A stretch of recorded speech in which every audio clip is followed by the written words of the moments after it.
अपनी पुस्तक तिब्बत की वह रहस्यमयी घाटी में श्री अरुण कुमार शर्मा जी लिखते हैं कि वाराणसी के निकट सारनाथ में हो रहे बौद्ध सम्मेलन में भाग लेने के लिए युत्सुंग आए हुए थे।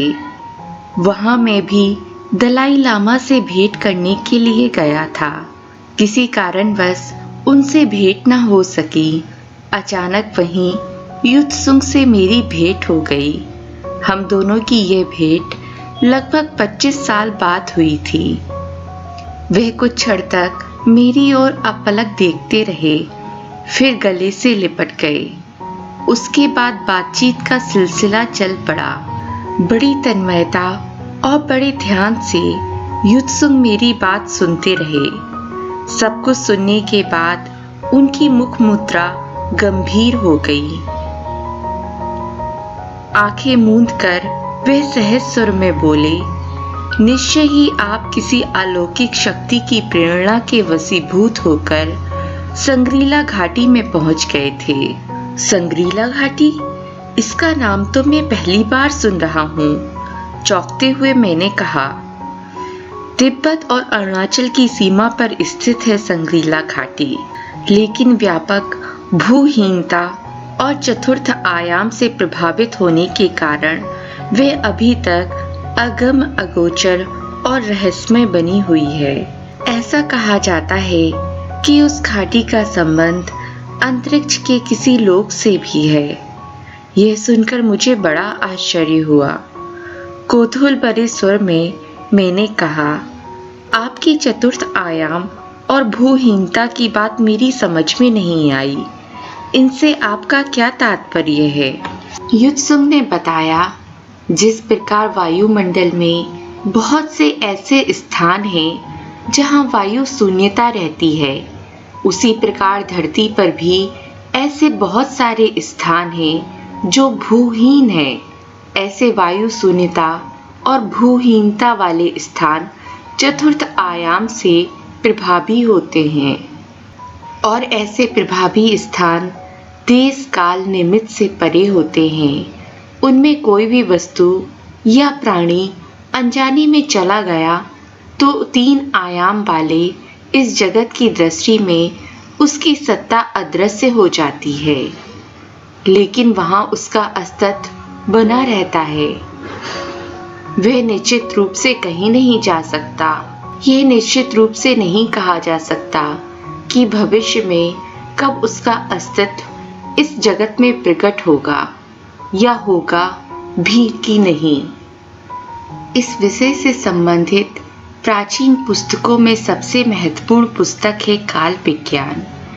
तिब्बती भाषा में लिखी हुई यह प्राचीन पुस्तक तवांग मठ के पुस्तकालय की अमूल्य निधि है।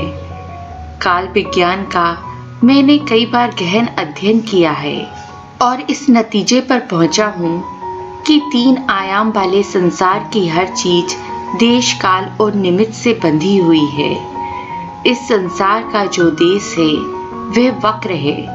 यदि कोई वस्तु या प्राणी स्थानहीनता अथवा शून्यता के प्रभाव क्षेत्र में पहुंच जाता है तो वह वक्रता स्वयं अपने आप टूट जाती है और वह वस्तु या प्राणी अनजाने में चतुर्थ आयाम के संसार में चला जाता है।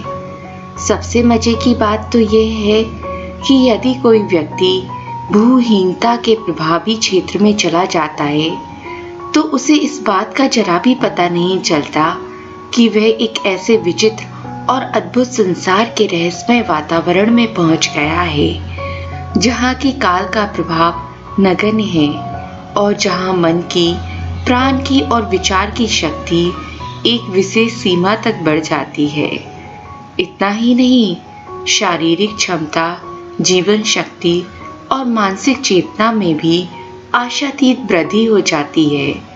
वह अपने को हमेशा प्रफुल्ल और तरोताजा अनुभव करता है। उनकी बातें सुनकर मुझे आश्चर्य हो रहा था। ये विषय मेरे लिए सर्वथा नवीन थे। जिज्ञासाओं का तूफान उमड़ रहा था।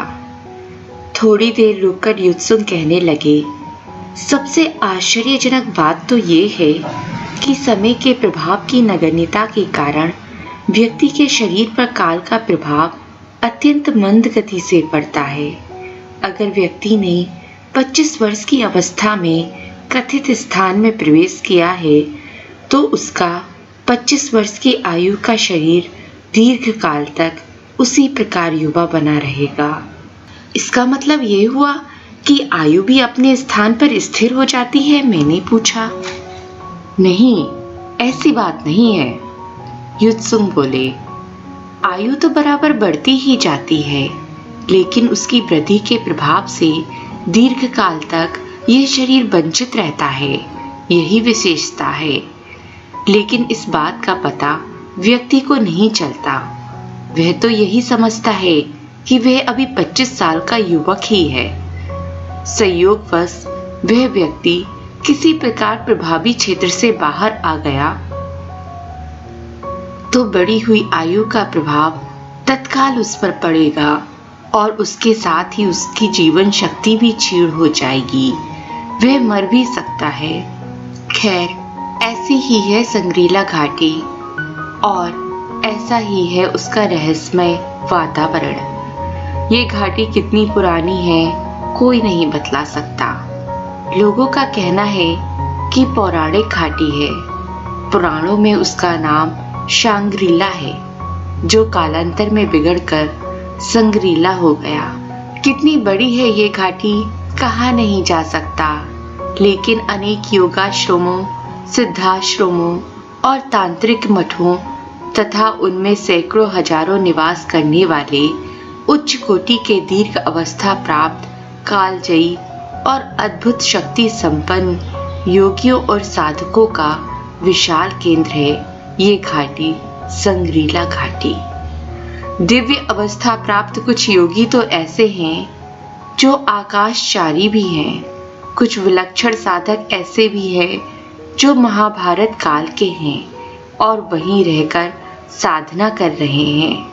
जो लोग संग्रीला घाटी से अच्छी तरीके से परिचित हैं, उनका कहना है कि प्रसिद्ध योगी श्यामाचरण लाहिरी के महागुरु अवतारी बाबा संग्रीला घाटी के किसी सिद्धाश्रम में आज भी निवास करते हैं।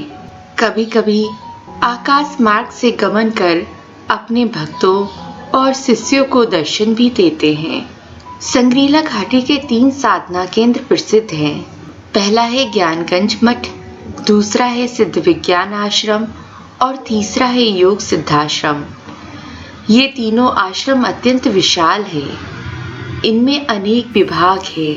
हर विभाग के अलग अलग आचार्य और निर्देशक हैं। सभी आचार्य और सभी निदेशक ब्राह्मी भाव प्राप्त उच्च कोटि के ज्ञान योगी हैं। वे दीर्घजीवी हैं, कालजयी हैं। प्रायः वे आत्म शरीर में रहते हैं। उनका भौतिक और सूक्ष्म शरीर अलग अलग रहता है। कहने का मतलब है कि वे लोग साधना तो आत्म शरीर में रहकर करते हैं, लेकिन सूक्ष्म शरीर से संचरण विचरण करते हैं। यदा कदा आवश्यकता पड़ने पर भौतिक शरीर का उपयोग भी करते हैं, वरना यह शरीर निष्क्रिय भाव में पड़ा रहता है। उन लोगों का सूक्ष्म शरीर अति शक्तिशाली और प्रखर होता है, जिसके फलस्वरूप वे लोग सूक्ष्म शरीर के द्वारा तत्क्षण हजारों मील की यात्रा कर सकते हैं और आवश्यकता अनुसार भौतिकी रूप से भी प्रकट हो सकते हैं। आपने स्वामी विशुद्धानंद परमहंस देव का नाम तो सुना होगा, वही ना जो महोपाध्याय डॉक्टर गोपीनाथ कविराज के गुरु थे और गंद बाबा के नाम से प्रसिद्ध थे। उन्हीं की बात कर रहा हूँ मैं। वे ज्ञानगंज मठ से संबंधित थे। उसी मठ के आचार्य ने उन्हें योग दीक्षा दी थी और सूर्य विज्ञान में पारंगत किया था। ज्ञानगंज मठ के आचार्य सदैव आकाश मार्ग से योगानुकूल और दिव्य संस्कार संपन्न शिष्यों की खोज में रहा करते हैं। उन्हें वे अपने मठ ले आते हैं और दीक्षा शिक्षा के बाद योग के प्रसार के लिए संसार में भेज देते हैं। स्वामी विशुद्धानंद परमहंसदेव ऐसे ही शिष्य थे। उन्हें इसी प्रकार ले जाया गया था और सूर्य विज्ञान में पारंगत हो जाने के बाद उन्हें वापस भेज दिया गया था। ज्ञानगंज मठ के 2 प्रमुख विभाग हैं। पहला विभाग विशुद्ध ज्ञान योग से संबंधित है और दूसरा योग विज्ञान का। योग विज्ञान के अंतर्गत 16 विज्ञान हैं, जिनमें सौर विज्ञान, नक्षत्र विज्ञान, काल विज्ञान, क्षण विज्ञान, वास्तु विज्ञान, सूर्य विज्ञान और चंद्र विज्ञान प्रमुख है। इन सभी विज्ञानों की शिक्षा अलग अलग दी जाती है। संसार में जो जिस विज्ञान के पात्र हैं, उन्हें खोजकर आचार्य ले जाते हैं और संबंधित विज्ञान की शिक्षा देने के बाद पुनः संसार में वापस भेज देते हैं। स्वामी नेमानंद दीर्घ अवस्था प्राप्त कालजयी योगी हैं। आकाशचारी तो है ही, उनके गुरु जो हजारों वर्ष की आयु के हैं, उनकी सबसे बड़ी विशेषता ये है कि वे अपने 5 शरीर में अलग अलग निवास करते हैं। उनका भौतिक शरीर तो हमेशा 25 वर्ष के युवक के समान रहता है। उन्होंने ही स्वामी विशुद्धानंद जी को योग विज्ञान की दीक्षा दी और अपने निकट के योगियों, जिनका नाम था श्यामानंद परमहंस, रघुराम परमहंस और दिव्यानंद परमहंस, के पास विज्ञान की शिक्षा के लिए भेज दिया। स्वामी विशुद्धानंद परमहंस देव को उनके महागुरु ने एक दिव्य शक्ति संपन्न अलौकिक शिवलिंग दिया था, जिसकी स्थापना स्वामी जी ने वंडुलेश्वर के नाम से अपने गांव वंडुल में की थी। वह शिवलिंग आज भी विद्यमान है। तीनों आश्रमों के बाद 2-3 तांत्रिक मठ भी हैं और जिनमें उच्च कोटि के कापालिक और शाक्त साधक निवास करते हैं। अपनी अलौकिक साधनाओं की सिद्धि व सफलता के लिए नरबलि देना और सब साधना करना उनका प्रमुख कार्य है। वे साधक लोग भी अलौकिक शक्ति संपन्न, कालजयी और आकाशचारी हैं। वे योग पात्र की खोज में भ्रमण करते रहते हैं। इसी प्रकार सिद्ध तांत्रिक लामाओं के भी कई योग तांत्रिक मठ और आश्रम हैं। उनका बाहरी दुनिया के कई मठों और आश्रमों से संबंध है, मगर वे भौतिक जगत के सामने अपने वास्तविक परिचय को गुप्त रखते हैं। युत्सुंग ने बतलाया कि एक बार ऐसे ही एक तांत्रिक लामा से मेरी भेंट हुई थी। वह किसी काम से तवांग मठ में आया था। उसे कई प्रकार की अलौकिक तांत्रिक सिद्धियां प्राप्त थीं। उसका नाम था युंगछेस लामा। पहली ही भेंट में मैं उससे प्रभावित हो गया। वह सियांग मठ में रहता था। सैकड़ों वर्ष से कापालिक संप्रदाय के अघोरियों की भयंकर तामसिक साधनाओं का केंद्र है सियांग मठ। युंगछेस लामा ने ही बतलाया था कि सैकड़ों वर्ष की आयु के अनेक कालजयी कापालिक ना जाने कब से उस मठ में रहते चले आ रहे हैं। वे सभी मानवेतर शक्ति संपन्न हैं। अपनी भयानक तमोगढ़ी तांत्रिक शक्तियों के बल पर प्रकृति में विकृति पैदा कर असंभव से संभव कार्य कर सकने में वे समर्थ हैं। अगर उस लामा से मेरी भेंट न हुई होती तो मैं संग्रीला के बारे में ना कुछ जानता, ना उस रहस्यमय घाटी में गया होता। उसी ने मुझे प्रेरणा दी और उसी प्रेरणा के वश में होकर मैं उसके साथ चलने के लिए तैयार हो गया। मगर कब और कैसे मैं 3 आयाम के इस संसार की सीमा को लांघकर चौथे आयाम के जगत में चला गया, मुझे पता नहीं चला। एक बात अवश्य है कि प्रवेश करते ही इस संसार का अस्तित्व वायवीय हो गया और उसकी जगह एक सर्वथा नवीन और आलोकमय संसार उद्भासित हो उठा में, और उसी के साथ पिछली सारी स्मृतियां भी विलुप्त हो गईं। इतना कहकर युत्सुंग एक गहरे भाव में डूब गए। ऐसा लगा मानो अपनी अनुभूतियों की भाषा को व्यक्त करने के लिए शब्द खोज रहे हों।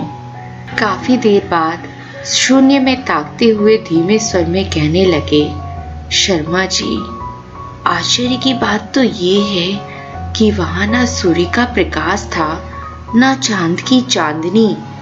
वातावरण में चारों तरफ एक दूधिया प्रकाश फैला हुआ था और उसी के साथ चारों तरफ विचित्र सी खामोशी भी फैली हुई थी।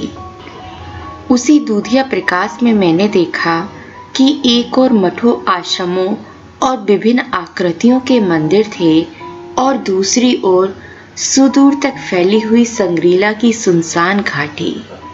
घाटी काफी रमणीक और आकर्षक थी। एक निवर्चनीय शांति का साम्राज्य था।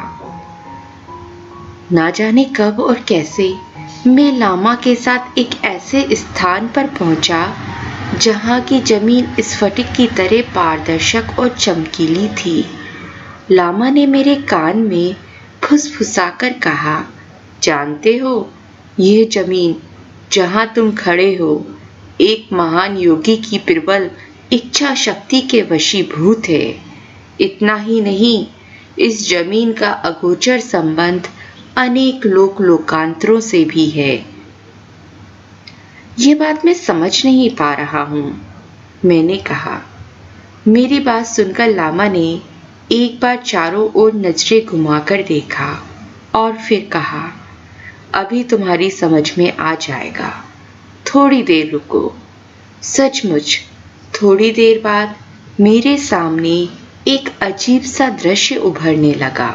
वह पारदर्शक और चमकीली जमीन काफी दूर तक लाल रंग की हो गई थी और उसमें तरह तरह के रंगों की रश्मियां निकल रही थीं। कभी कभी वे रश्मियां आपस में टकरा जाती थीं और जब टकराती थीं तो उसमें से चिंगारियां निकलकर आकाश में दूर तक फैल जाती थी। बड़ा ही अद्भुत दृश्य था। मैं अपलक देख रहा था उस अलौकिक दृश्य को। सहसा रश्मियों का आपस में टकराना और चिंगारियों का निकलना बंद हो गया। उनके बंद होते ही रश्मियां घनीभूत होने लगीं। उनमें से एक विशेष आकार प्रकट होने लगा। धीरे धीरे वह आकार बढ़ता गया और अंत में एक विशाल महल का रूप धारण कर लिया। पूरा महल पारदर्शक और शुभ्र प्रकाश से भरा था। लगता है कि जैसे कि वह पूरा का पूरा कांच का बना हो। धन्यवाद।